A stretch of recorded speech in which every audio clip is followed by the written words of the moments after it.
और वो गंगा ज्ञान की है।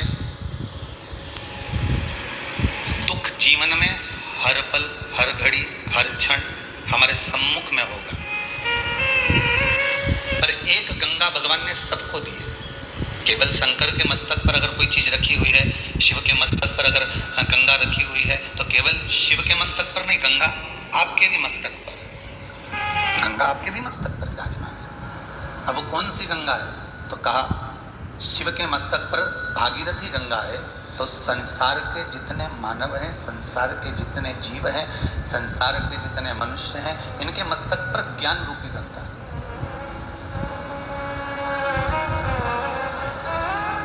जब बुद्धि, चित्त, वृत्ति, मन जब कहीं भटक रहा हो, जब मन कहीं, चित्त, वृत्ति, बुद्धि, मन जब भटक रहा हो, तब वो ज्ञान रूपी गंगा हमारे सम्मुख में आ ही जाती है महाराज।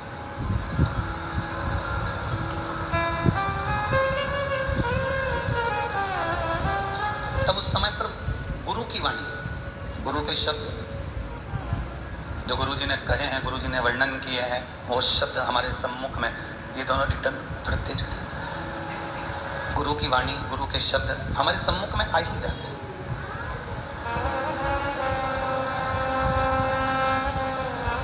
और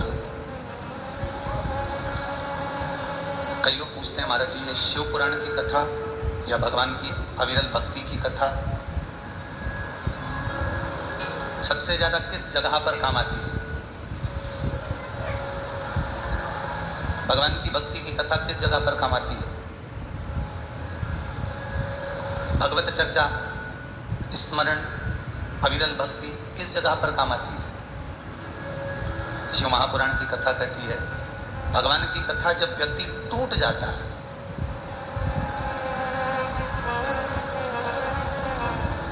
हर तरह से जब वो हताश हो जाता है, टूट जाता है, फिर उसके पास में कोई साधन जब उसे नजर नहीं आता, तब गुरु के शब्द याद आते हैं। तब गुरु की वाणी सम्मुख में समझ में आ जाती है कि गुरु जी ने कहा था, और शिव का स्मरण करना है, शंकर का भजन करना है, शंकर का अनुमोदन करना है, शिव नाम में, शिव मंत्र में, शिव चर्चा में हमें डूबना है। फिर वो मन को ले जाकर हमने भगवान शंकर के चरणों में ले जाकर छोड़ दिया। और ये मन बड़ा विचित्र है, सबसे ज्यादा यही नहीं जाता है। शरीर तो तुम ले जा सकते हो, शरीर तो तुम बारंबार विचार कर कर, चलो उज्जैन जाना है, चलो ओमकारेश्वर जाना है, चलो सोमनाथ जाना है, परली वैद्यनाथ जाना है, ममलेश्वर जाना है, त्र्यंबकेश्वर जाना है, तो ये शरीर तो तुम ले जाओ, पर मन को ले जाना तो सबसे कठिन काम है।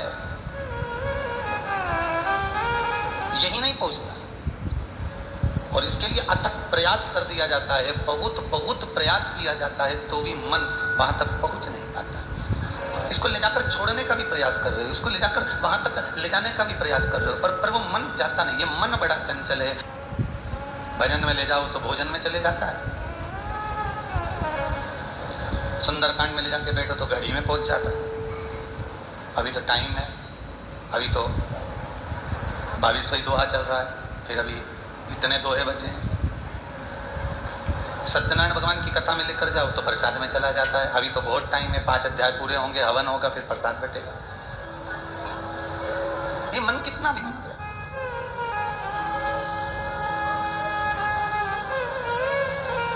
स्थिर रहता ही नहीं है, और इसको स्थिर रखना बड़ा बड़ा कठिन काम है। दुनिया का सबसे बड़ा कठिन काम एक ही है, मन को साध लेना। और अगर ये संतुष्ट हो गया तो जीवन में का सबसे बड़ा सुख संतुष्ट हो गया। एक राजा ने एक बकरे को बुलवाया, और राजा ने कहा इस बकरे को जो संतुष्ट कर देगा उसको मांगा धन मिलेगा। आप लोगों ने सुना भी होगा, पढ़ा भी होगा। एक कोई लेकर गया, बकरे को खूब खिलाया, खूब पिलाया, खूब आराम से रखा। राजा ने कहा बकरा संतुष्ट हो गया? जी सर महाराज हो गया। और बकरा संतुष्ट हो गया? हाँ हो गया। अब बस इतना सुना, राजा ने बुलाया बकरे को। बकरे को जैसे ही राजा ने देखा कि बकरा संतुष्ट हो गया है, राजा ने उसी समय पर थोड़ी सी घास बुलवाकर, हरी हरी पत्तियां बुलवाकर उस बकरे के सामने डाल दी। वो बकरा दौड़ कर गया और पत्तियां खा गया। वो दौड़ कर गया और वो पत्तियां खा गया। फिर दूसरे ने कहा अब की बार मैं संतुष्ट कर देता हूं। फिर वो लेकर गया महाराज, फिर वो लेकर गया और उसने भी खूब खिलाया। राजा ने फिर पत्तियां ले जाकर डाली, वो फिर दौड़ पड़ा। 15 से 20 लोग उसको लेकर चले गए, पर वो पत्तियां खाने के लिए दौड़ पड़ता है, बार बार भाग पड़ता है और वो बकरा सम्मुख में आ ही जाता है। एक संत बैठे हुए थे, कोई गुरु बैठा हुआ था। संत सदगुरु ने देखा कि सब इसको खिला रहे हैं और बाद में भी बकरा संतुष्ट नहीं होता, इतना खिलाने के बाद में भी इसको संतुष्टि नहीं होती, फिर ये भाग जाता है। तब संत ने कहा, सदगुरु ने कहा कि इसको मैं लेकर जा रहा हूं।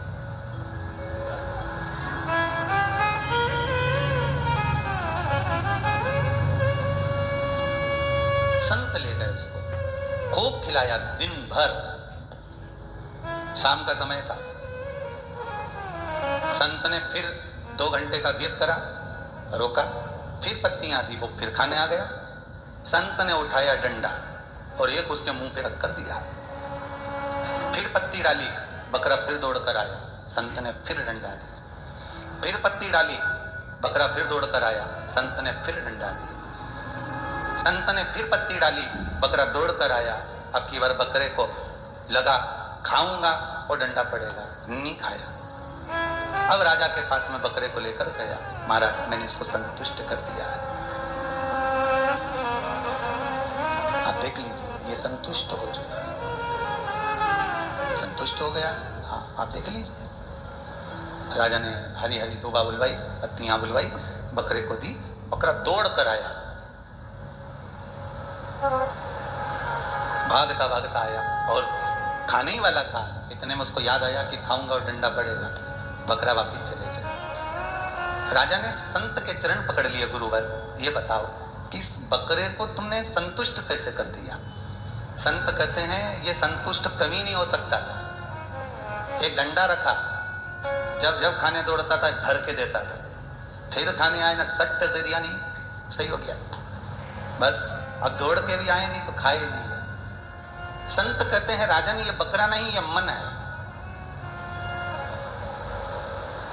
ये दौड़ दौड़ कर जाता है। इस मन पर यदि शिव महापुराण का डंडा पड़ते रहे तो ये मन भी सीधा चलता है, फिर आसक्ति में नहीं डूबेगा, फिर काम में, लोभ में, वासनाओं में, तृष्णा में, आसक्ति में, कहीं मोह में, कहीं किसी चीज में ये बकरा फिर जाता नहीं है, ये बकरा फिर पहुंचता नहीं।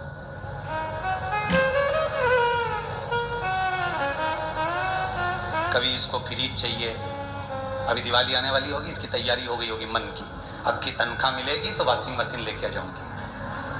मन की दौड़ चालू हो चुकी है, मन की दौड़ चल चुकी है।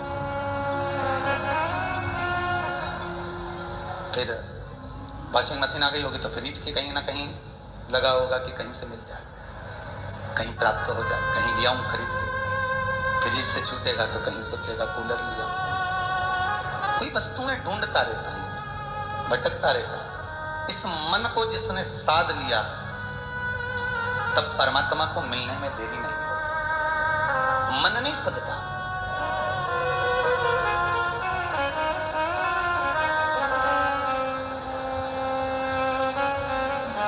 इस दिल को, इस मन को परमात्मा से अगर लगा लिया तो फिर कहां भटके?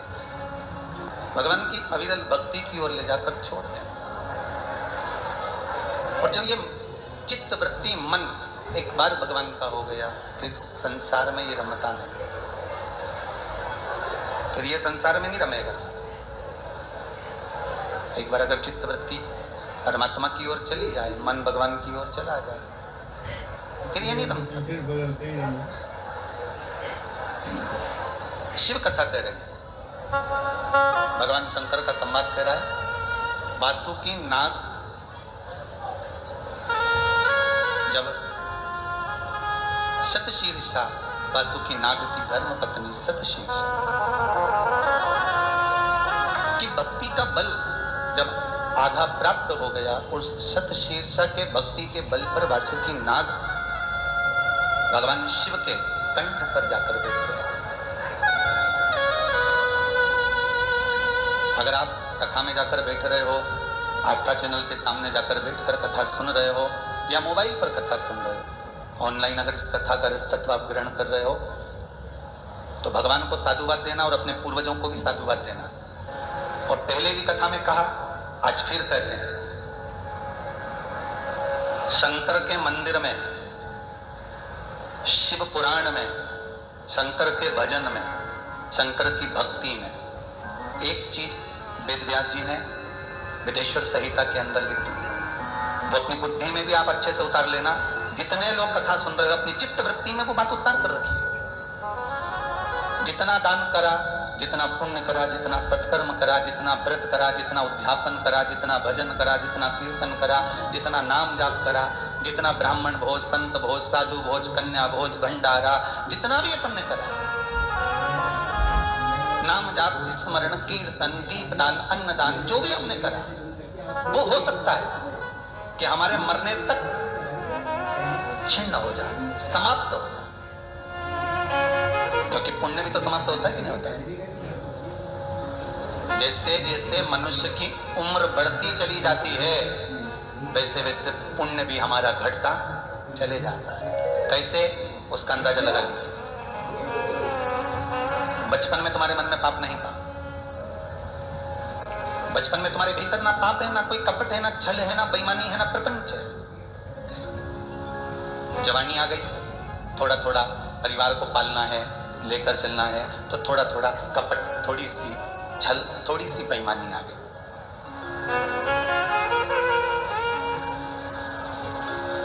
थोड़ी सी बेईमानी आ गई। इसमें से इतना सारा प्रसाद अगर भरा हुआ रखा है तो इसमें से थोड़ा सा एक पेड़ा निकाल लो, किसको मालूम पड़ेगा?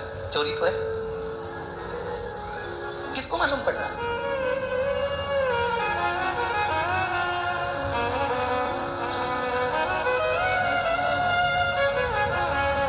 किसी ने आपको कहा, भैया अगर तुम कुबेरेश्वर धाम जा रहे हो, या तुम महाकाल जा रहे हो, या तुम ओमकारेश्वर जा रहे हो, या तुम आप भीमा शंकर जा रहे हो, तो ये हमारा 200 रुपया ले जाओ।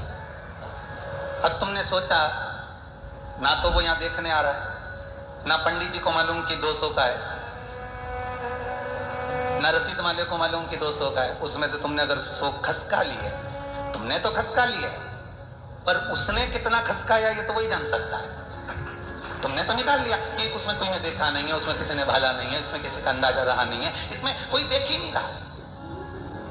आप मन का धन कर सकते हो, पर अपने आप को आप समझा सकते हो, पर अंतिम क्षण जब प्राण छूटने का आता है, हमारा किया गया सारा पाप हमारे सामने एकत्रित हो जाता है।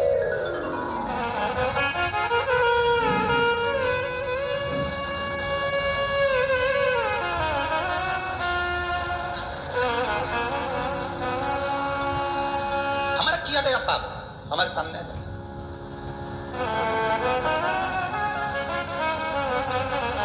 किसी बच्चों को नहीं मालूम कि इनके घर की स्टोरी क्या है, पर उसके घर के एक व्यक्ति को चुनाव में खड़ा कर दो, फिर पूरी स्टोरी मालूम पड़ जाएगी कि इसके काका जी ऐसे थे, ने फूफा जी ऐसे थे, ने बुआ जी ऐसे थे, ने नाना जी ऐसे थे, ने पिताजी ऐसे थे, ने भाई ऐसा था, ने कुटुंब।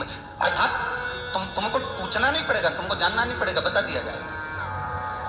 उसी तरह प्राण छूटते समय जब अंतिम बिंदु आता है, मनुष्य के प्राण खींचने के लिए यम के दूत आते हैं, प्राण निकल रहे होते हैं, जीवात्मा कहती है कि मैंने खूब दान करा, मैंने खूब पुण्य करा, मैंने खूब सत्कर्म करा, मैंने खूब भजन करा, मैंने खूब दान दिया, मैंने व्रत किया, मैंने उद्यापन किया, मैंने गंगा नहाया, सब कुछ किया। तब यमदूत कहते हैं कि साथ में चित्रगुप्त महाराज जी आए हैं, वो आपको हिसाब बता देंगे कितना पुण्य आपके पास बचा हुआ है। 500 रुपए कमाए थे, खर्चा मालूम पड़े 550 कर दिए, जो जेब में पहले का रखा था वो भी चले गए। उसी तरह पुण्य तो तुमने बहुत कमाया, मंदिर में जाके दिया जलाया, पुण्य कमाया। बोलो कमाया कि नहीं कमाया? जितने लोग आस्था पर कथा सुन रहे हो, जितने मोबाइल पर सुन रहे हो, जितने स्मरण कर रहे हो, अच्छे से बोलना, मंदिर में दिया लगाया, पुण्य कमाया कि नहीं कमाया? कमाया। तुमने दान किया, पुण्य कमाया कि नहीं कमाया? कमाया। तुमने सत्कर्म करा, व्रत करा, उद्यापन करा, पूजन करी, अर्चना करी, सारा पुण्य तुमने एकत्रित कर लिया। अब मान लो तुमने 500 रुपए कमा लिए, अपन पुण्य को समझो 500 रुपए। अब तुमने 500 रुपए कमा लिए, अब खर्चा जोड़ो, किसी के लिए झूठ बोल दिया, 100 रुपया खसक दिया, तो सही पुण्य समाप्त तो होगा, खर्चा भी होगा। तुमने किसी के लिए अपशब्द कह दिया, 50 रुपए गए, कितना बचा है? 350 हिसाब के तो तुम बहुत पक्के हो रहे। 350। अब फिर मालूम पड़े किसी को गलत दृष्टि से देख लिया, गलत भाव से देख लिया, गलत मन से देख लिया, 50 वहां खसक गए, कितने बचे? 300। और मालूम पड़े पड़ोसन आ गई, खूब सारा प्रसाद दे के चली गई, निंदा का रस डालकर चली गई, 100 रुपया खसक किया, कितना बचा? 200। हिसाब लगा लो जरा अच्छे से हो, ये तुम्हारा और हमारा सबका है, जितने कथा सुन रहे हो उनका भी और जो कथा कर रही है उसका भी, सबका हिसाब है मेरे मालिक के दरबार में, सब लोगों का खाता, किसी को कौड़ी कम नहीं देता, किसी को कौड़ी ज्यादा। बचे 200। देवरानी के लड़के को छोटे से गिलास में दूध दे दिया, खुद के लड़के को इतना बड़ा गिलास, 50 खसक गए, कितने बचे? 150। पति रात्रि को कोई सामान लाया, चुपचाप कमरे में निपटाया, 50 खसक गए, कितने बचे? 100 बचे। अब वो 100 रुपए अभी चलने दो जरा, अभी चलने दो। दोस्तों के साथ घूमने गए, मालूम पड़े उन्होंने कह दिया, अरे कौन देख रहा, ले थोड़ा सा ले, कहीं मदिरा पान, कहीं मांसाहार, कहीं गलत कर्म कर बैठे, 50 फिर चले गए, कितने बचे? 50।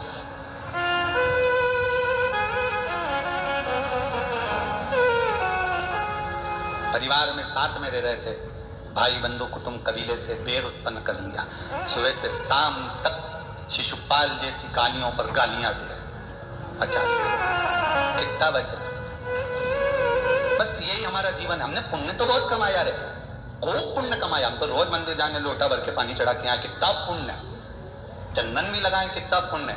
हम मंदिर में हम तुलसी जी के पानी भी दें, ब्राह्मण भोजन कराएं, गौ दान करें, अन्न दान करें, वस्त्र दान करें, हमने पुण्य तो बहुत कमाया, पुण्य की कोई कमी नहीं रही,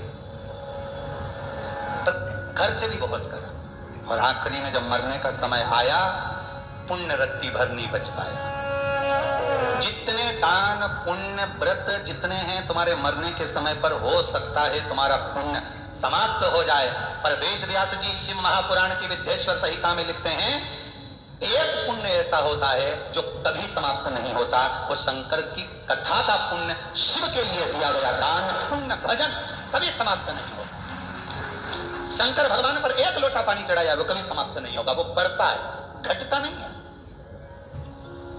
कुछ कुछ चीजें ऐसी होती है जो बढ़ती है, घटती नहीं।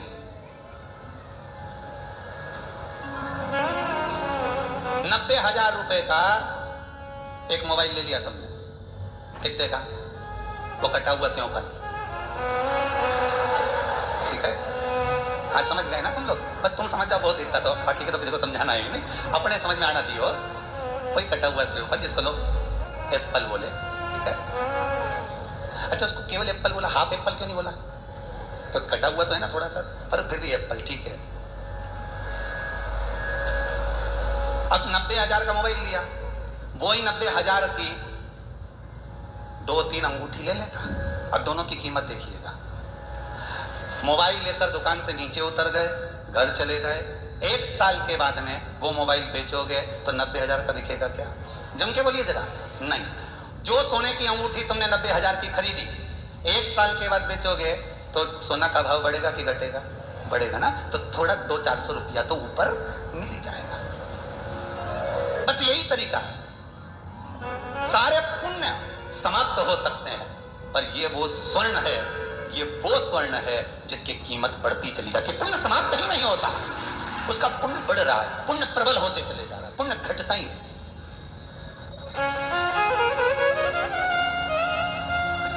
ये कभी नहीं घटने वाला, ये बढ़त में जा रहा है।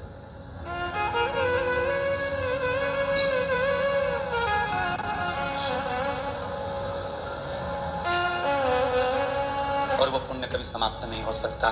शंकर का भजन किया हुआ, श्री शिवाय नमस्तुभ्यम का जाप, ओम नमो नमः शिवाय का जाप, ओम नमो भगवते वासुदेवाय का जाप, श्री कृष्ण शरणम ममा का जाप, भगवान राम का स्मरण आप जितना कर रहे हो,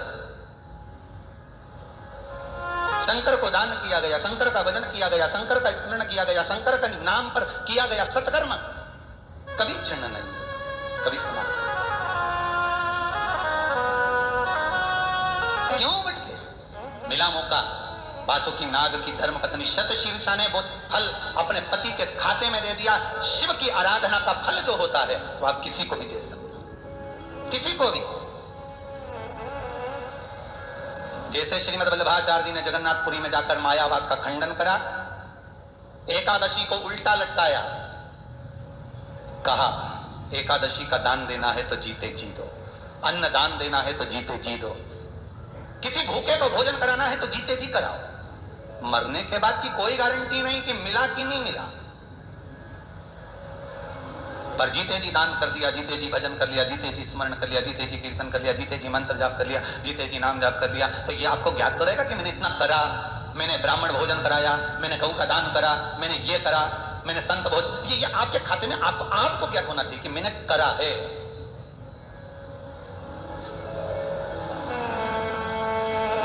मैंने किया है, ये आपके भीतर होना चाहिए कि मुझे प्रसन्नता इस बात की।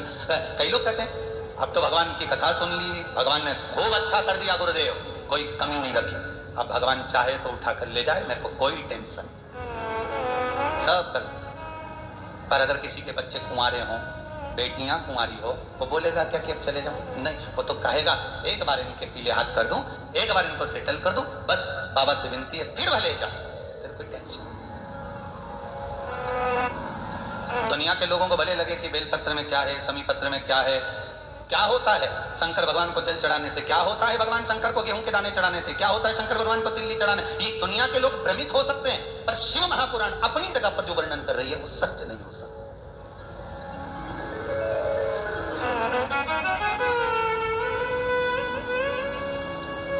वो सहज नहीं हो सकता। भगवान शिव, फिर निवेदन करूंगा, उसको दिया गया एक अन्न का दाना भी आपको कब प्राप्त होगा ये शंकर ही जान सकता है। एक बेलपत्र आप शिव को समर्पित कर दिए, भले आपने उठाई, धोई, फिर चढ़ा दी, चढ़ा दी तुमने धोकर, उसका फल कब प्राप्त होगा ये आपको नहीं मालूम पड़ेगा। वो बेलपत्र कब सामने आएगी, वो शमी पत्र कब सामने आएगा, आपको ज्ञात नहीं होगा, पर सम्मुख में आएगा। हम अपने पुण्य को अगर क्षीण रखना चाहते हैं, अपने पुण्य को अजर अमर रखना चाहते हैं, तो शिव भक्ति ही एक मूल है।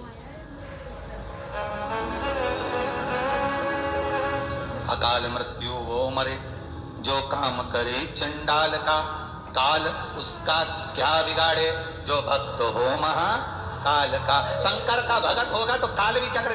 बात यहां अड़ी हुई है, तो केवल दोहा बोलने का नहीं है, इसको समझने का है कि शंकर का नाम लेने पर काल भी खड़ा रहता है।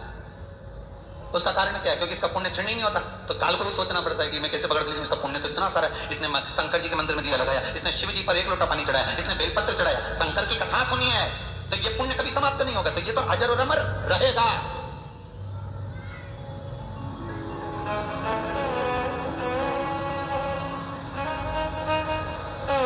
भागवत कथा में लिखा हुआ है, भागवत पुराण में स्पष्ट किया गया है कि भगवान कृष्ण के चरणारविंद में जरा नाम का व्याघ्र बाण छोड़ता है, भगवान को लग जाता है, भगवान गौलोक धाम चले जाते हैं। बोलो गए कि नहीं गए? राम कथा में आता है श्री राम जी महाराज सरयू जी का अधिवास कर लेते हैं, जल में मग्न हो जाते हैं, गए कि नहीं गए? सीता जी पृथ्वी में चली जाती है। पर कभी किसी पुराण में तुमने पढ़ा कि शंकर जी गए?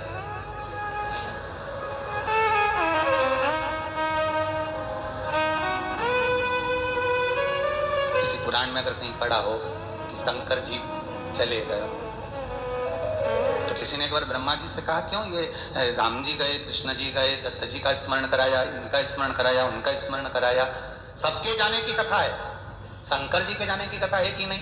ब्रह्मा जी बोले फालतू की बात करो मत, शंकर जी चले गए, शंकर है श्वास, श्वास शिव है, अगर शिव चला गया तो जितने घूम रहे हो नहीं, जितने सब निपटी जाओगे। ये कहीं बीच में शंकर जी जिस दिन गया, श्वास गई, शिव गया, फिर बचा क्या? शव। शंकर जाता ही नहीं है, शंकर तो यही रमता है, वो तो अजर अमर है, इसलिए अमर गुफा में बैठकर अमर कथा सुना देता, अजर अमर है वो। पार्वती बार बार कहती है हमको भी सुना हुआ अमर कथा जो तुमने सुनी है, शंकर जी बोले हमने किसी से नहीं सुनी। तो फिर शंकर जी बोले ये तो भीतर की कथा है, हमको तो सुनना है। शंकर भगवान ने कहा ठीक है, अगर सुनना है तो तुम्हें कोई मना नहीं है। ये त्रिशूल लो, ये डमरू लो, जाओ जरा जाके बजाओ। तो डमरू बजाने से क्या होगा, तो जितने लोग हैं सब भाग जाएंगे। त्रिशूल लेके क्यों जाओगे? कोई मान लो अगर कोई नहीं भागे तो त्रिशूल की डर दिखा के भगा देना, और कथा तुम सुन लेना, हम केवल तुम्हें सुनाएंगे। पार्वती जी ने पूछा ऐसा हमें क्या है कि तुम हमको ही अकेले को कथा सुनाओगे? भाई समझना भी तो पड़े। एक संत के पास जाते राजा जनक कथा सुनने के लिए बैठते। जब तक राजा जनक नहीं आ जाते तब तक संत कथा ही चालू नहीं करता। सारे नगर में बात हो गई ये संत तो बहुत बड़ा लोभी है, लालची, इसके बराबर संसार में कोई लालची नहीं देखा। राजा आता है तभी कथा कहता है, नहीं तो इतने सारे लोग बैठे तो कथा चालू कर देना चाहिए समय पे। जब टाइम है 2 बजे का तो 2 बजे चालू करो। महाराज देखा ये संत लालची है, राजा आएगा तभी ये चालू करेगा। अब संत के पास खबर पहुंच गई, संत की आंखों में जल नहीं भरा, उसने हृदय से परमात्मा को याद किया कि राजा जनक का थोड़ा सा प्रमाण दे देना। भगवान ने ऐसी कृपा करी, आज कथा चल रही थी, प्रवचन चल रहे थे संत के, और जनकपुरी में आग लग गई। आग लग गई तो सारे घर जलने लगे धड़क धड़क के। जनक जी का नहीं, जनकपुर वासियों का, सबका घर जलने लगा। किसी ने आकर कहा जनकपुरी में आग लगी, जल्दी भागो। जितने बैठे थे 5 मिनट में सब भग गए। राजा जनक जी आराम से बैठे और गुरुदेव उनको कथा सुनाते रहे। सब गए, पानी वानी से बुझा बुझो के सब आ गए। आके देखा तो राजा जनक बैठे और गुरु जी कथा कर रहे हैं। सबने कथा पूरी हुई। जनक जी से कहा जनक जी आप नहीं गए, महल जल रहा था।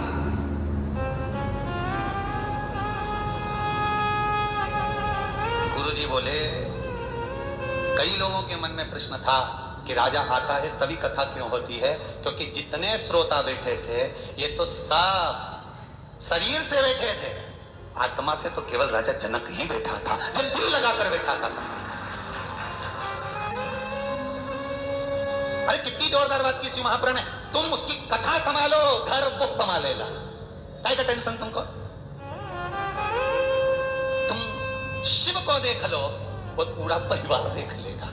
अब तुम उसको तो देखो नहीं। राजा जनक कथा में डूबे हुए थे, इसलिए पूरे जनकपुरी में आग लगी, पर राजा जनक के महल में आग नहीं लगी। एक पर्दा नहीं जला, एक आसन नहीं जला राजा जनक के महल में। सब दूर आग लगी है जनकपुरी में, पर राजा जनक के महल में एक अग्नि नहीं पहुंची, क्योंकि वो दिल यहां लगाए थे और भगवान दिल वहां लगाए थे। आप अगर हृदय रखकर शंकर की कथा में बैठे हो, अपना मन लगाकर आस्था चैनल पर कथा सुन रहे हो, मोबाइल पर कथा सुन रहे हो, फेसबुक यूट्यूब पर कथा श्रवण कर रहे हो, इस चित्त को, इस मन को आप अगर परमात्मा तक लगाकर रखे हो तो ये विश्वास रखना आप यहां हो, शंकर वहां है जहां से आप आए हो।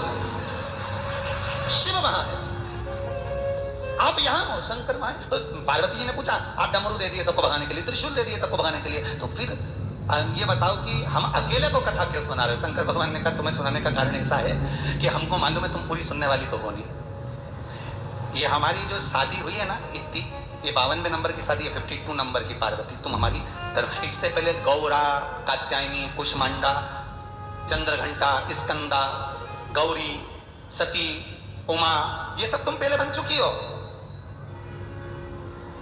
और जैसे तुम आज बैठी हो ना कथा सुनने के लिए, हर बार ऐसे ही करती हो। हर पूनम पे तो तैयार हो जाती है, आटा भी सेक लेती है, पंजेरी भी बना लेती है, कथा में बैठ भी जाती है, पर केवल सत्यनारायण की कथा हमारे यहां इतने साल से हो रही है इसलिए करवा रही है, पर कभी दिल नहीं लगा पाती वो सत्यनारायण भगवान से कि हे प्रभु कथा तो हो रही है, हर महीना हो, हर साल हो, हमारे तो इतना साल से हुई है, हम तो इतने साल से हरतालिका तीज का पूजन कर रहे हैं, हम तो इतने साल से हरियाली तीज कर रहे हैं, हम तो इतने साल से बड़ी तीज कर रहे हैं, हम तो इतने साल से भगवान का अभिषेक कर रहे हैं। नहीं साल मत गिनाओ, पर यह गिनाओ कि मन कितना लगा है।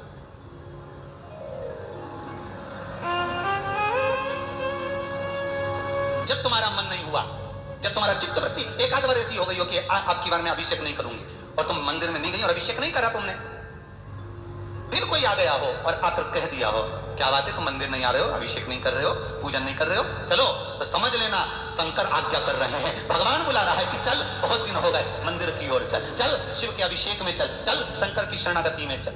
ये शिव बुला।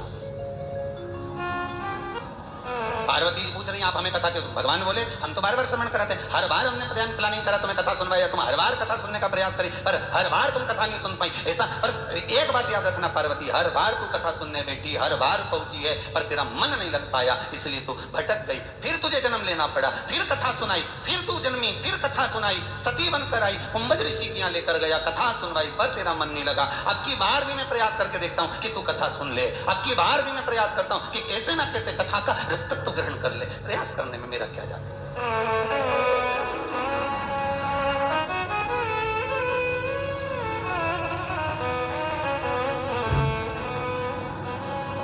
आप मुझे कथा क्यों सुनाना चाहते हो? पार्वती जी का शब्द था।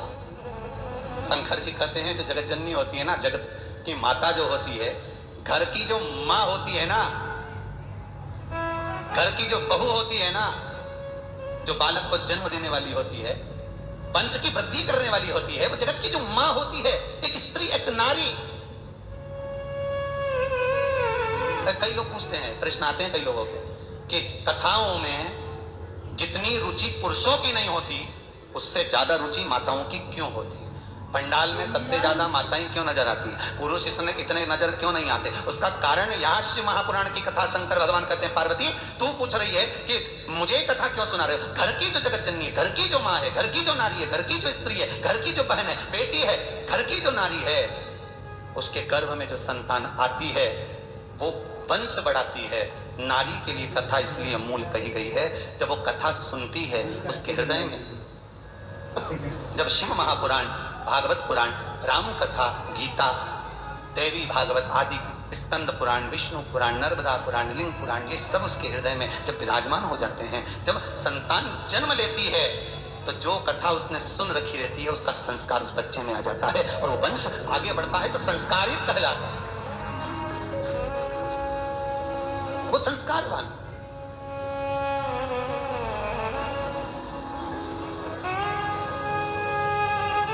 एक बात पहले कही थी, आज फिर कहते हैं, जिसको जनता चुनती है, जिसको आप चुनते हो, वो संसद में जाकर बैठता है, और जिसको मेरा देव अधिदेव महादेव चुनता है वो सत्संग में जाकर बैठता है। सत्संग में जाना कोई सरल बात नहीं है।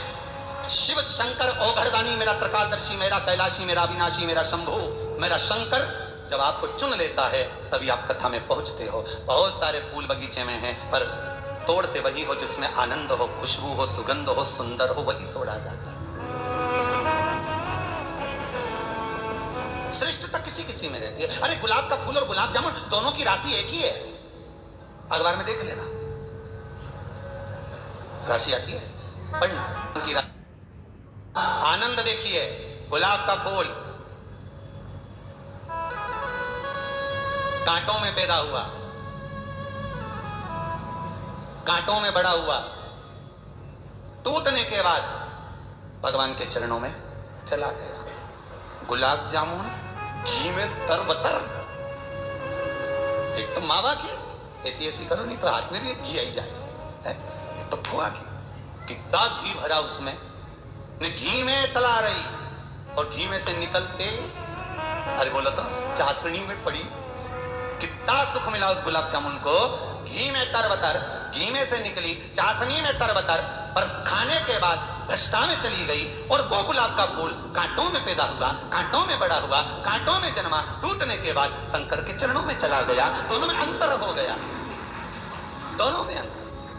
अभी दुनिया के कांटे आपको नजर आ रहे हैं, किसी ने अपशब्द कह दिया तो लगता है इनने कांटे दे दिया, इनने अपशब्द कह दिया, इसने ताने दे दिए, इसने बुरा कर दिया, इसने ऐसा कर दिया। ये कांटे जो तुम्हें नजर आ रहे हैं ना, ये गुलाब के फूल के कांटे, जब टूटोगे तो भगवान के पास ही जाओगे। और ज्यादा अगर दिख रहा है तुमको कि तुमको घी में तरबतर खूब जोरदार, तो ये तरबतर था, एक दिन चाशनी में जाएगी, चाशनी में से निकली खाने में, खाने के बाद बचता है, ये किसी काम की नहीं। तो भगवान से कहना सुख दे मना नहीं है, दुख दे मना नहीं है, पर निवेदन इतना है, अगर दुख के साथ में तू सुख देगा तो धीरे धीरे देना, कहीं अहंकार ना जाए, और सुख के साथ अगर दुख देना तो थोड़ा थोड़ा देना, कहीं मैं टूट ना जाऊं भीतर से। इतनी कृपा करना कि तू हाथ संभाल कर रखना, मैं तेरा हूं, तू मुझे गिरने मत देना। हे देवाधिदेव महादेव, तुम मुझे गिरने मत देना। अगर तुम गिरने दोगे तो मैं कहां जाऊंगा, कहां? मेरा चित्त, मेरी वृत्ति, मेरा मन आपके चरणों में लगा। वासुकीनाथ सतशीर्षा का जो पुण्य मिला है कोई सहज नहीं है मार्ग। शिव महापुराण की कथा कह रही, शंकर की कथा कह रही। ये जितने भगवान विष्णु स्वयं सर्प का रूप लेते हैं, जो भगवान शंकर के गले में वासुकीनाग पड़ा है, ये वासुकीनाग है कौन? शिव का गले में पड़ा हुआ वासुकीनाग है कौन? स्वयं विष्णु का ही एक अंश। शेषनाग के रूप में जो है वो कौन है? भगवान विष्णु का ही एक अंश। नागलक्ष्मी के रूप में जो है वो कौन है? माता लक्ष्मी का ही एक अंश। केवल वही नहीं है, हमारी तक नहीं है। संसार में जितने मनुष्य जन्म लेते हैं ये किसका रूप है? अरे बोलो तो भगवान का, नारायण का एक अंश। किसकी संतान हो आप? मनु और शत्रुपा की। किसकी संतान हो? मनु शत्रुपा की। मनु शत्रुपा के उत्तानपाद परिवत हुए, कथा आती है। अपन सब मनु शत्रुपा की संतान है।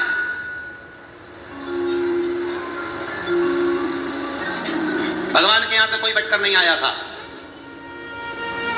किराने की दुकान से एक ही आटे की बोरी आई थी। वो तो अपन थे जिन्होंने, किसी ने पूड़ी बना ली, किसी ने पराठा बना लिया, किसी ने रोटी बना ली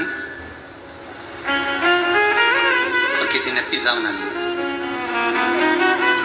एक ही बोरी का आटा है, सब एक ही बोरी का। कोई लोई मोटी हो गई, कोई लोई चपटी हो गई आटे की। भगवान जब बना रहा था ना तो लक्ष्मी जी आटा उसन रही थी। अपन सब एक ही आटे की लोइयां हैं बस। वो तो लक्ष्मी जी के सब बच्चे बैठ गए, गणेश जी आ गए, कार्तिक आ गए, हम भी बनाएंगे। तो मैया पार्वती जैसे तुम पापड़ बेलने नहीं बैठा तो बच्चे होना जाए नहीं, हम भी बनाएंगे। तो मम्मी क्या करती, इतनी बड़ी उसको लोई दे देती। वो बच्चा उस लोई को मत मत के ऐसा कर दे कि वो पीला कलर कब काला हो जाए मालूम नहीं। अपन सब एक ही आटे की लोइयां हैं, एक ही आटा उसना गया था उस परमात्मा के यहां पर। बस कोई लोई मोटी हो गई, कोई चपटी हो गई, कोई गणेश जी ने लंबी कर दी, कोई कार्तिक महाराज ने 2 टुकड़ा कर दिया, छोटी कर दी। किसी किसी को ज्यादा मल दिया तो काली हो गई, और कहीं कहीं की बिना तो उनने पलेथन लगा दिया तो गौरी हो गई। ये तो उसके हाथ में। एक ही आटे की लोइयां, बनाने वाले ने एक ही तरह की बनाई, उसने कोई कमी नहीं रखी, बराबर का सुख दिया। बस इतना जरूर कहा, संसार सागर में जाओगे, चकोटी संसार है, बेलन परिवार है। ये संसार और परिवार में जब बेले जाओगे, किसी को सही तरह से बेलना आ गया तो वो रोटी तवे पर ही फूल जाती है, अंगारे में नहीं देना पड़ती। कोई कोई नहीं फूलती तो कपड़ा से घुमाना पड़ती, और कपड़ा से घुमाई के बाद भी नहीं फूली तब जाके के चूल्हा में डाला कि नहीं फूल रही, तब अंदर जाके फूली, फिर चिमटा से पकड़ के निकाली। बस ये जो तवा है ये हमारे कर्मों का है। ये तवा कर्मों का है। इस कर्म पर, अपने किए हुए कर्म का फल हमें यही भोगना है। कोई कोई ऐसा है कि 2 अगरबत्ती नहीं लगाए तो भी भगवान उसको खूब दे दिया, और जो रोज मंदिर जाए तो भी भगवान नहीं दे दिया। कर्मों का तवे पर रोटी सेकी जा रही है, कर्मों के तवे पर। कोई कोई तो ऊपर ही फूल गया, मतलब बिना अगरबत्ती, बिना दिया लगाए, बिना व्रत करे, बिना भगवान की पूजन करे, भगवान खूब दे दिया, क्योंकि वो फूल रही है ऊपर ही। और कहीं कहीं की वो चूल्हा के अंदर जाके फूले, तब समझ में आया हमने क्या करा था भगवान, हमने क्या बिगाड़ा था। बताओ, हमें तो चूल्हा में अंगारा में पटक दिया, हमने क्या बिगाड़ा था। भगवान बोले ये अंगारा नहीं, तेरे कर्म है पुराने समय के, जो तू आज आकर भोग रहा है, और उसको तो भोगना पड़ेगा। कोई भी हो, फिर निवेदन करूंगा, भगवान से नहीं डरना, मत डरो। वेद और पुराण से नहीं डरना, मत डरो। धर्म और शास्त्र से नहीं डरना, मत डरो। मंदिर और देवालय से नहीं डरना, मत डरो। वेद और पुराण से नहीं डरना, मत डरो। घर के बुजुर्गों से नहीं डरना, मत डरो। किसी से मत डरो, पर अपने कर्म से जरूर डरना, क्योंकि कर्म का भोग तो परमात्मा को भी भोगना पड़ता है। कर्म का भोग तो भगवान को भी भोगना पड़ता है। सीता जी ने एक चिड़िया खेत में रखी तो उनको खेत में जाना पड़ा। राम जी ने छुपकर बाण मारा था बाली को, तो वो छुपकर बाणों की जो नाद करे हैं कृष्ण अवतारों चरण में जाकर लगे, छुप कर लगे। कनमा बाई तो चूल्हे पे हंडी रख के चली जाती थी पानी भरने, नहाने, स्नान करने। और खिचड़ी नीचे से चोट है, तो जाती जाती क्या कहती थी? सामने से निकल के जाओ, जगन्नाथ जी से कह के जाए, स्नान करने जा रही हूं, खिचड़ी रख दी है चूल्हा पर, तेरे लिए बना रही हूं, 16,108 है तेरी, एक हाथ के भेज दीजिए घर। मैं चली नहाने, और नहाने चली गई। अब खिचड़ी जलने लगी, सुगंध भगवान को आई। भगवान बोले, जगन्नाथ जी, रुक्मणी बोली, बोलो प्रभु क्या बात है? कुछ जलने की बदबू आ रही है। तो सोचो घर कितनी दूर था जगन्नाथ मंदिर से कर्माबाई का। कभी आप लोग जगदीश जाएंगे तो मालूम पड़ेगा कर्माबाई का घर कितनी, कहां खिचड़ी और कहां जगन्नाथ, और खुशबू वहां पहुंच रही है जलने की। भगवान कहे, रुक्मणी बोली, बोलो प्रभु क्या बात? कुछ जलने की बदबू आ रही है। रुक्मणी जी बोली, वो तो मैं तुम्हारे पास में बैठी हूं ना, तो सत्यभामा का दिल जल रहा होगा, हृदय जल रहा। भगवान बोले, हृदय जलने की नहीं, कुछ और जलने की बदबू आ रही। तो भगवान को याद आया, वो खिचड़ी रख के चली गई। भगवान बोले, रुक्मणी दौड़ के जा, जल्दी जा, जल्दी कर्माबाई के घर। हाँ क्या करूं? चूल्हे पर रखी खिचड़ी, जाके चला। अब जब फूकनी से फूक मारे, खिचड़ी चला। कर्माबाई आई, आते से कर्माबाई ने मन में सोचा, अच्छा हुआ अग्नि ठंडी हो गई, अगर तेज तेज जलती रहती तो खिचड़ी जल जाती। वो तो समझदारी कर दी मैंने कि लकड़ी को थोड़ा बाहर खींच के चली गई थी। माताओं में बहुत समझदारी होती है, जब आंच को कम करना रहता है ना, तो लकड़ी जो जलती है चूल्हा में, उसको बाहर कर जाती है। तो वो मैं तो अच्छी आंच को थोड़ी कम कर गई, लकड़ी के बाहर कर गई। इतने में रुक्मणी जी मन में सोची, बताओ फूकनी से फूक हम मारे, लकड़ी हम खींचे, अग्नि हम ठंडी करे, और कर्माबाई का नाम। अब रुक्मणी जी रुष्ट होकर सीधे जगन्नाथ जी के पास पहुंच गई। जगन्नाथ जी ने पूछा, क्यों रुक्मणी, आज तो आपका चेहरा बड़ा उतरा उतरा दिख रहा है, और पूरे चेहरे पे तुमने ये भभूति क्यों रमाई शंकर जी की? आज तुम भस्मी रमा किया गई? रुक्मणी जी बोली, फालतू बात करो मत, ये भभूति मभूति नहीं है। तो फिर क्या है? फूकनी से फूक मारी है। तो कहां फूकी आई तू? पूरी पृथ्वी की माता रुपया फूके, तू कहां फूकी आई? रुपया नहीं फूकी हो तो वो कर्माबाई की चूल्हे में फूक मारी है। ओहो, खिचड़ी तो सही बन गई।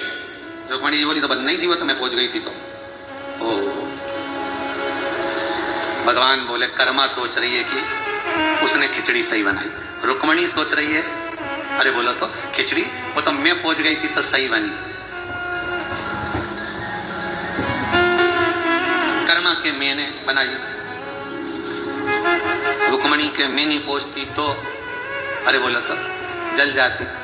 भगवान मन में सोचे, तुम दोनों ही गड़बड़ हो, दोनों नहीं बना रहे। हमको लगता है कि हम बना रहे, हमको लगता है हम दुकान चला रहे, हमको लगता है घर हम चला रहे, हमको लगता है हम साध रहे, पर वो परमात्मा दिखता नहीं है।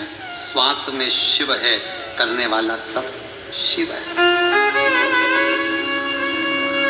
मेरा सब काम राम कर रहे हैं, और हम राम के बल पे आराम कर रहे हैं। करता कोई और है, तो निमित्त है। नारायण ही वासुकी नाग है, एक अंश, और वो अंश महाराज भगवान विष्णु का ही एक अंश वासुकी नाग, शेषनाग। और केवल यही नहीं, शिव महापुराण की कथा कहती है कि संसार में जन्म लेने वाला मानव, जितने इस संसार में मनुष्य जन्म लेते हैं, मानव जन्म लेते हैं, या जो भी जीव इस संसार सागर में जन्म लेता है, वो उस परमात्मा का ही अंश होता है। वो उस परमात्मा का ही एक अंश, उस परमात्मा से हटकर कुछ नहीं। हम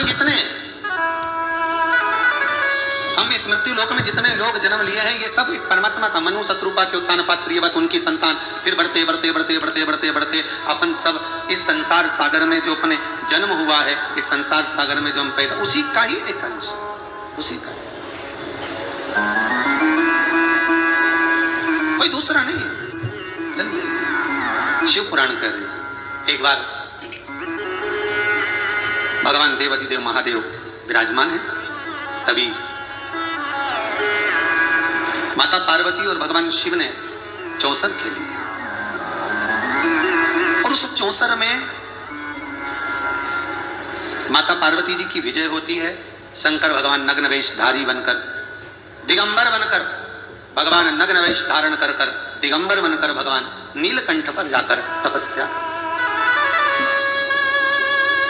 भगवान ने तप साधना करी।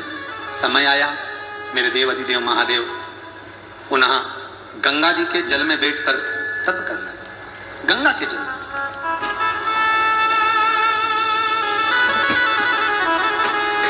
दुनिया के लोगों को जब कोई वर्क करते हैं, काम करते हैं, साइकिल चलाएं, एक्सरसाइज करें या फिर कोई काम करें, तब पसीना आता है। पर शिव महापुराण की कथा एक और अच्छा सुंदर बात कहती है कि केवल वर्क करने पर ही पसीना नहीं, कभी कभी तप साधना में भी पसीना बह जाता है।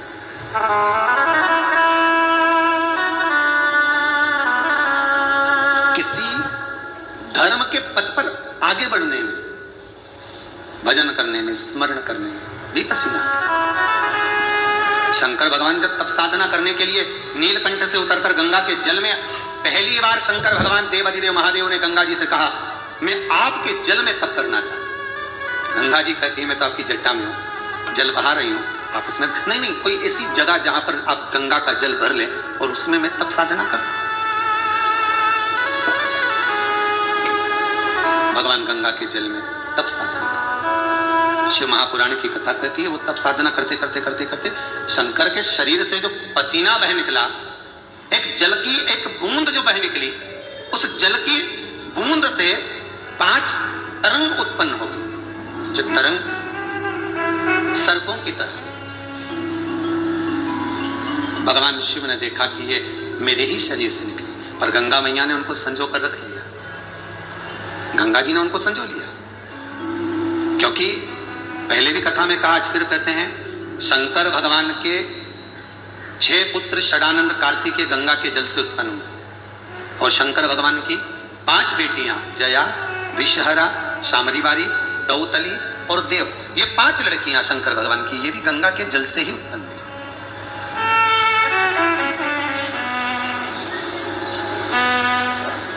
भगवान बेटे तप कर रहे हैं, गंगा ने इनको संजो लिया। और केवल गंगा अपने पुत्र को भी संजोई थी। आपको पहले कथा में गंगा की जो कथा वर्णन की थी, गंगा शिव महापुराण में वर्णन किया था कि भीष्म पितामह को गंगा जी ने अपने जल में रखकर परवरिश करी। गंगा का जल, गंगा की तरंग, गंगा की धार, गंगा की एक बूंद भी जीवन का एक सुख प्रदान कर देती है। वो जीने की एक राह, जीने का एक तरीका सिखा देती है। गंगा कितना जीने का एक तरीका सिखा रही, कितना कितना सच था कि उसकी शीतलता, उसकी निर्मलता और अविरल बहना। गंगा कहती है रुकना नहीं है, संसार सागर में जन्म लिया है, परिवार, नाते, रिश्ते, कुटुंब, कबीले सब अटकलें डालेंगे, बहुत रोकने का प्रयास करेंगे, बड़े से बड़े सेतु बांध दिए जाते हैं गंगा को रोकने के लिए, पर रुक नहीं पाती गंगा। गंगा रुकती नहीं है, अविरल बह रही है गंगा, अविरल, रुकना नहीं। एक बार अगर कहीं हार गए हो, एक बार अगर कहीं परास्त हो गए हो, एक बार अगर कहीं अटक गए हो, ये मत सोचना कि अब जिंदगी हार गए ना, अब ये जीवन हमारे लिए समाप्त होने वाला, अब ये जिंदगी से हम ऊब चुके। नहीं नहीं नहीं, फिर मौका आएगा, फिर आगे बढ़ोगे। बस इतना याद रखना, गंगा किसका नाम लेकर बढ़ती है? तो गंगा से पूछा एक बार पार्वती ने, तो इतनी शांति से, इतनी शीतलता से बहती रहती है, निरंतर बह रही है, तो किसका नाम लेकर बह रही है, किसके नाम से बढ़ रही है? तो गंगा कहती है केवल एक शंकर, केवल एक अवघड़ी मेरा शिव, उसके सिवा कुछ नहीं। अंतिम पड़ाव कहां है मनुष्य का?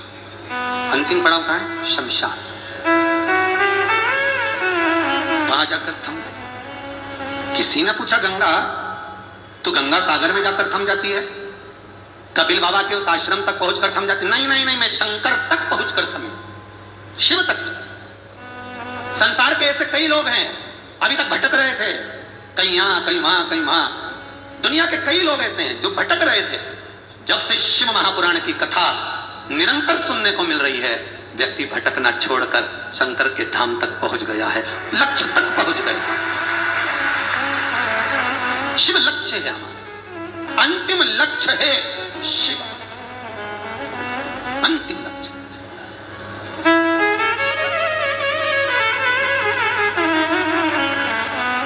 फिर कहीं भटकना नहीं।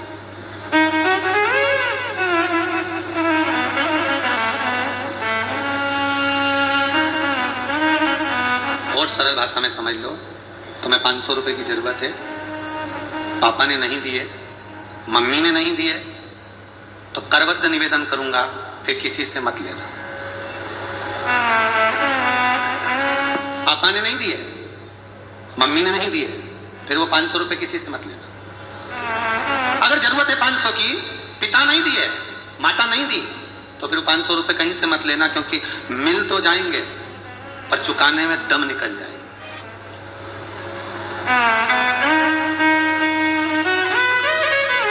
मिल तो जाएंगे।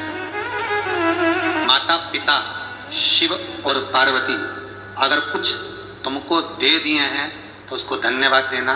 तुमने मांगा, उसने नहीं दिया तो भी धन्यवाद देना।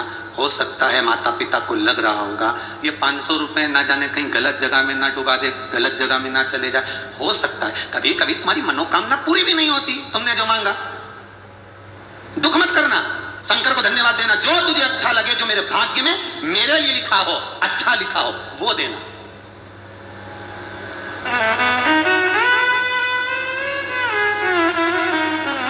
कई लोग कहते हैं गुरुजी, हाँ, एक कोई कहे हम तो इस लड़की से शादी करना चाहते, कोई कहे हम इस लड़के से शादी करना चाहते। अरे भगवान से कहो अगर ये मेरी किस्मत में लिखी है तो ये आए, और नहीं तो मेरे भाग्य में जो लिखी है वो आए।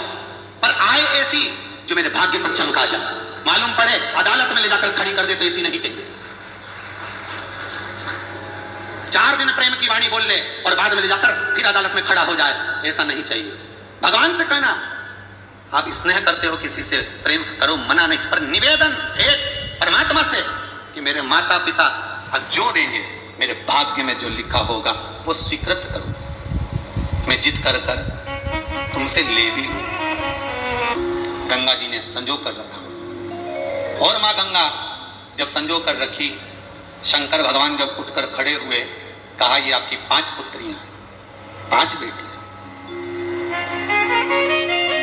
शिव जी अपनी पुत्रियों के साथ में जल की क्रीड़ा कर रहे हैं, जल क्रीड़ा कर रहे हैं, जल एक दूसरे पर फेंक रहे हैं। कहीं पार्वती जी को मालूम पड़ गई। पार्वती जी क्रोध में आ गई। जो देखा है कई बार देखा हुआ भी असत्य हो जाता है।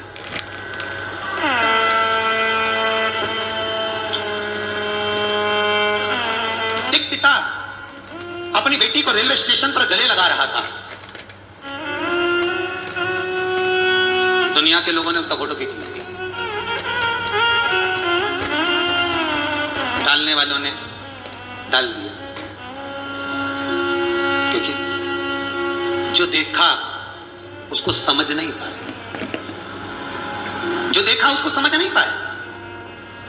एक व्यक्ति ने वो फोटो खींचकर भेजा, दूसरे ने उसको उठाया, एक व्हाट्सएप पर, दूसरे ने तीसरे पर, तीसरे ने चौथे पर, चौथे ने पांचवें पर। विचार नहीं कर पाए कि आखिर ये संबंध क्या है, ये है कौन दोनों। भेजने वाले ने तो ये विचार से भेजा था किसका विवाह दूसरी जगह हुआ है, ना जाने किससे गले मिल रही है। उसने तो गलत सोच से, विचार से भेज दिया। पर जब फोटो उस पिता के पास में पहुंचा, उसने अपनी पत्नी को दिखाया। आज व्हाट्सएप पर यह फोटो आया है, फेसबुक पर। पत्नी की आंख से आंसू बहने लगे। जिस बेटी का कन्यादान करे हुए 12 साल हो गए थे, उसका पति मायके नहीं आने दे रहा था। वो कहीं जा रही थी, थोड़ी देर रेलवे स्टेशन पर रुकी और आपने उसको हृदय से लगा लिया। तो मैं कहाँ चली गई थी, मुझे भी तो ले चलते। एक बाप और बेटी की करुणा क्या होती है, वात्सल्यता क्या होती है, उसको समझना मुश्किल है। एक करबद्ध निवेदन करूंगा आज की सोशल मीडिया से, करबद्ध निवेदन करूंगा, किसी भी मैसेज को, किसी भी फोटो को, किसी भी चीज को भेजने से पहले 50 बार दिल में अच्छा लगे तब भेजना, और ये स्वीकृत करके भेजना कि एक दिन हमारे लिए भी वो चीज तैयार रह सकती। स्वीकृत कर भेजना। बाप और बेटी का संबंध क्या होता है, बहनों का संबंध क्या होता है, स्वयं पार्वती जी भी नहीं समझी तो संसार का मनुष्य क्या समझेगा। पार्वती ने कहा, गणेश जी ने कहा 5 स्त्रियों के साथ, 5 कन्याओं के साथ, 5 लड़कियों के साथ पिताजी जल क्रीड़ा कर रहे हैं। शंकर भगवान के लिए जब कहा गया, पार्वती मैया को क्रोध आ गया।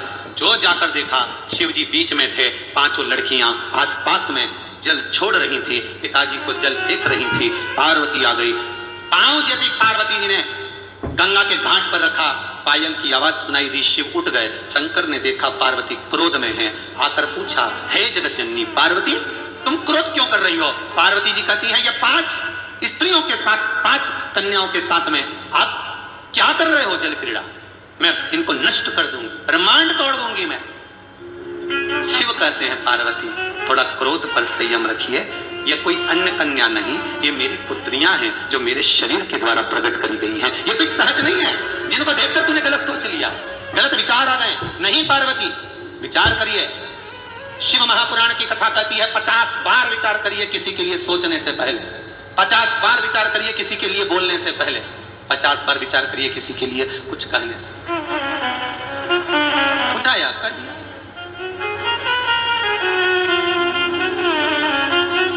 श्रेष्ठता महाराज।